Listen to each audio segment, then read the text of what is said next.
پرانیاں کہانیاں، پرانے بابے، پرانے فرقے، پرانے بزرگ، ختم۔ یہ باپا جانی کے مریدین بیان کرتے ہیں، وہ کہتے ہیں نہیں میں روضہ شریف پہ حاضر تھا، تو جب میں نے سلام عرض کیا تو اندر جالی شریف سے جواب آ گیا۔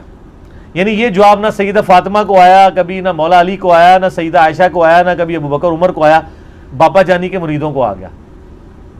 وہ کہتے ہیں جی میں حیران ہو گیا کدھر سے آواز آ رہی ہے، تو غور سے سنا تو جالی شریف سے آ رہی تھی، حالانکہ اس کو پتہ ہی نہیں ہے کہ جالی شریف کے پیچھے کوئی نبی علیہ السلام کی قبر تو نہیں ہے، پیچھے دیوار، وہ تو بہت دور ہے، قبر دیوار ہے ادھر، کوئی بندہ قبر کے باہر بھی کھڑا ہو کے بولے تو تب بھی جالی سے باہر آواز نہ آئے۔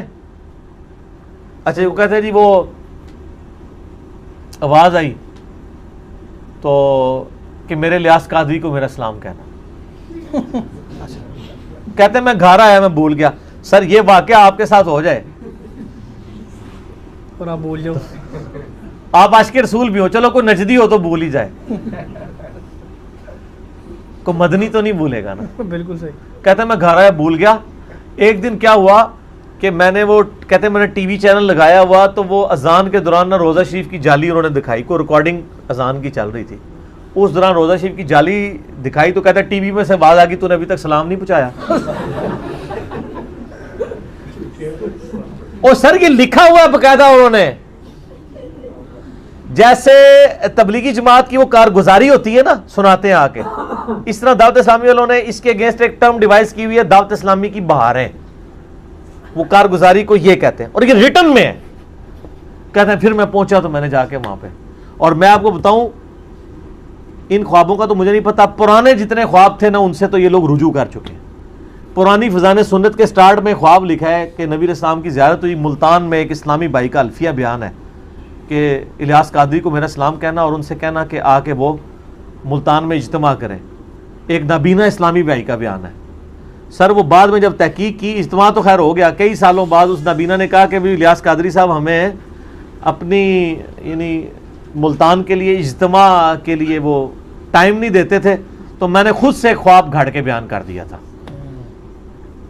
خواب دیکھے ہی کوئی نہیں تھا، اس پہ پورا اجتماع بھی ہو گیا ہے، اور اجتماع میں بھی یقیناً اناؤنسمنٹ ہوئی ہوگی کہ اللہ کے نبی نے کروایا، کتنے لوگ وہاں پہ روئے ہوں گے۔ میں خود یعنی کئی رائے وینڈ والوں کو ملا ہوں، وہ کہتے ہیں کہ نبی علیہ السلام صحابہ سمیت رائے وینڈ اجتماع میں آتے ہیں، میں رائے وینڈ اجتماع میں بھی جاتا رہا ہوں، اس سے پہلے دعوت اسلامی کے اجتماع میں جاتا رہا ہوں، وہاں بھی ہم سنتے رہے ہیں۔ سر ہمیں تو بڑے اجتماعات میں بشارتیں ملی ہوئی ہیں، آپ لوگ پتہ نہیں کیوں ہمیں گالیاں نکالتے ہیں، ہم تو کئی بار بخشے گئے ہیں اجتماعات میں۔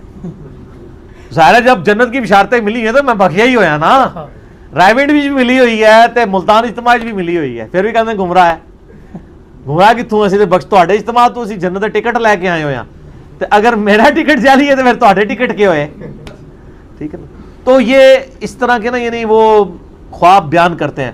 صحیح بخاری میں حدیث ہے، نبی علیہ السلام نے فرمایا سب سے بڑا جھوٹا وہ ہے جو جھوٹا خواب بیان کرتا ہے، حالانکہ اللہ نے اس کو نہیں دکھایا ہوتا۔ اور سر جھوٹے کا مطلب آپ پھر سمجھ لیں، لعنت اللہ علی الکاذبین، جھوٹوں پہ اللہ کی لعنت۔ اور اللہ کی لعنت کا مطلب کیا ہے؟ اللہ کی رحمت سے دور۔ اللہ کی رحمت سے دور کا مطلب کیا ہے؟ اللہ کے عذاب کا مستحق۔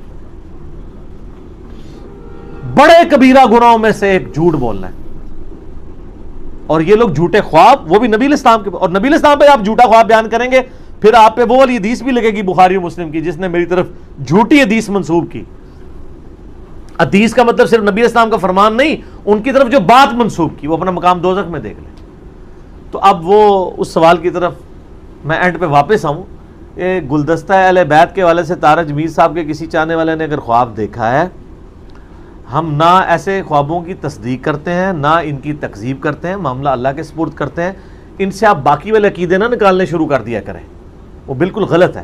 آپ میرا خوابوں کے اوپر علیحدہ سے 6B مسئلہ بھی دیکھ لیں، یہ ایک اللہ تعالیٰ کا ڈپارٹمنٹ ہی علیحدہ ہے جس میں اللہ تعالیٰ تمثیل کے ساتھ چیزیں دکھاتا ہے، جیسا کہ مسند احمد میں آیا کہ نبی علیہ السلام کی وفات کے 50 سال بعد عباس، سیدنا ابن عباس کہتے ہیں میں نے خواب میں دیکھا کہ نبی علیہ السلام کی داڑھی مبارک اور سر مبارک کے بال بکھرے ہوئے ہیں، پرانگدہ حالت ہے، ہاتھ میں خون کی ایک شیشی ہے، اور آپ بڑے غمزدہ ہیں۔ میں نے کہا میرے ماں باپ آپ پہ قربان، آپ کو کس نے غمناک کر دیا؟ تو انہوں نے کہا کہ میں صبح سے کربلا میں حسین اور اس کے ساتھیوں کا خون جمع کر رہا ہوں۔ یہ میرے حسین اور اس کے ساتھیوں کا خون ہے. تو ابن عباس کہتے ہیں میں کانپ کے اٹھا, میں نے وہ دن اور تاریخ یاد رکھی, 10 محرم 61 ہجری. تو کئی دنوں کے بعد, بلکہ کئی ہفتوں کے بعد خبر آئی تو پتہ چلا اسی دن حضرت حسین ابن علی رضی اللہ تعالیٰ عنہ علیہ السلام کو ان کے ساتھیوں کے سمیت مظلومانہ شہید کیا گیا فرات کے کنارے. اللہ کی لعنت ہو ان لوگوں پر جنہوں نے حسین ابن علی کو قتل کیا, ان پہ اللہ کی لعنت, اللہ کے فرشتوں کی لعنت, تمام لعنت کرنے والوں کی لعنت ہو. تو ابن عباس کہتے ہیں کہ مجھے نبی علیہ السلام, اب اس حدیث سے بعض لوگ کہتے ہیں نبی علیہ السلام کربلا میں تھے, نہیں, وہ تمثیل ہے کہ نبی علیہ السلام کو تمثیل کے طور پہ امت تک ایک میسج پہنچایا گیا ہے کہ غم حسین ختم نہیں ہے, سوگ حسین نہیں ہے, غم حسین تو جاری ہے. اس پہ میرا کلپ ہے, آپ دیکھ لیں. تو اس پہ تو کئی ایک باتیں کی جا سکتی ہیں. تو یہ ابن عباس کا بھی خواب ہے جو اس بات کا ثبوت ہے کہ نبی علیہ السلام کی وفات کے 50 سال بعد انہوں نے نبی علیہ السلام کو خواب میں دیکھا ہے, صحابی نے. بالکل صحیح. تو یہ پاسبل ہے, اور اس میں غیبی خبر بھی آئی ہے. حاضر و ناظر اور علم غیب اس سے ثابت نہیں ہوتا, یہ محکمہ الہی ہے. ہم یہ مانتے ہیں کہ اللہ تعالیٰ اپنے نبی کو جتنی غیب کی خبریں چاہتا ہے عطا فرما دیتا ہے, اس میں تو کوئی نہیں ہے, کوئی دوسری رائے نہیں.